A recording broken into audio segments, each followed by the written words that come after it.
माझा रोडमॅप स्पष्ट आहे. जे संत्रा उत्पादकाचे हाल वर्षानुवर्ष होत आहे त्याच्यावर काहीतरी कायमस्वरूपी तोडगा हा निघाला पाहिजे.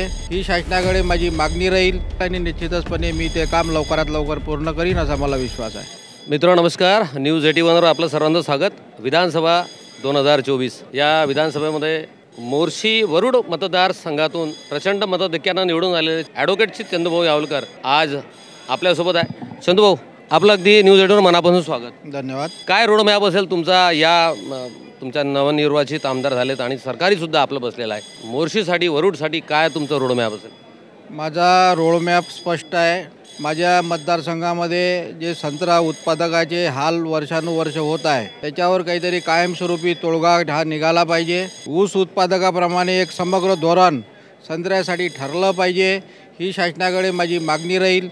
जे काही प्रकल्प संत्र्यावर आधारित आमच्या मतदारसंघामध्ये वरुड मोर्शी तालुक्यामध्ये आजपर्यंत व्हायला पाहिजे होते ते झाले नाही, ते त्वरित कसे सुरू करता येतील यासाठी एक समग्र धोरण शासनाचं ऊस उत्पादकाप्रमाणे असावं यासाठी माझा आग्रह राहील आणि लवकरात लवकर संत्रा उत्पादकाला न्याय देण्याची माझी भूमिका राहील.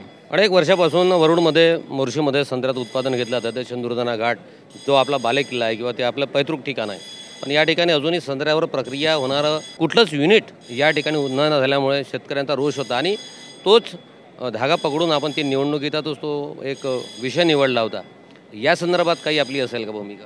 निश्चितच असेल, कारण आमचा जो मतदारसंघ आहे हा बहुतांश संत्रा उत्पादक शेतकऱ्यांचा मतदारसंघ आहे आणि अनेक वर्षापासून अनेक वेळा विधानसभेमध्ये घोषणा झाल्या परंतु त्या सर्व निष्फळ ठरल्या. प्रयत्न झाले नाही असं नाही, प्रयत्न झाले परंतु ते यशस्वी झाले नाही. माझा हा प्रयत्न राहील की संत्रा उत्पादकांना न्याय कसा देता येईल यावर माझा सर्व फोकस राहील आणि निश्चितचपणे मी ते काम लवकरात लवकर पूर्ण करीन असा मला विश्वास आहे. एक मंत्रिमंडळामध्ये आपल्या नावाची सुद्धा चर्चा होती. काय वाटते आपल्याला? आता मंत्री कोणाला करायचं नाही करायचं हा मुख्यमंत्र्यांचा विशेषाधिकार आहे, त्यामुळं त्यावर फारसं बोलणं उचित ठरणार नाही असं मला वाटते.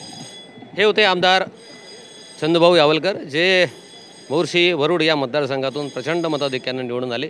त्यांनी एक रोडमॅप डिझाईन केला की अनेक वर्षापासून जो कॅलिफोर्निया म्हणून ज्याला ओळखलं जातं संत्र्याला, वरुड, चंदुर्दाना घाट आणि मोर्शी या ठिकाणी ठोस भूमिका घेऊन एक नवचैतन्य शेतकऱ्यांमध्ये येईल आणि शेतकऱ्याच्या हाताला भरघोस यश मिळेल असं त्यांचा यांनी विश्वास या ठिकाणी दाखवलेला आहे. धन्यवाद. वर्धा नागपूर विधानसभा 2024 अजय ती गावकर. थँक्यू.